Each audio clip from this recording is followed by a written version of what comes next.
hi friends అందరికీ ఈరోజు అయితే తోటలోకి వచ్చినాం మనం పొద్దుగానే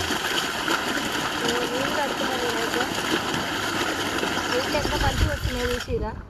బావి కాంచి డైరెక్ట్ వీడికి వస్తాయి అన్నమాట నీళ్ళు అందుకే కొంచెం స్పీడ్గా వస్తాయి నీళ్ళు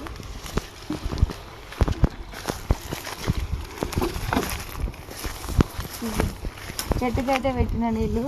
ఇంకో చెట్టు పెట్టాలంటే ఇంకొక పైపు కూడా వేసుకోవాలి ఇట్లా విరగాలన్నమాట ఆ చెట్టు నిండే వరకు పైపులు వేసుకోవాలి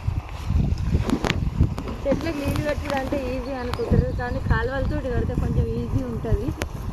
కానీ కాలువలు లేవు కదా పైపులతో కట్టరు మేము చిన్నగా ఉన్నప్పుడు అయితే మా అమ్మ మా నాన్న ఇట్లా కాలువలతో కట్టేది నేను అయితే నేను పైపులతో కడుతున్నాను ఒక చెట్టు నిండే వరకు ఇంకొక చెట్టుకి అయితే పైపులు వేసుకోవాలి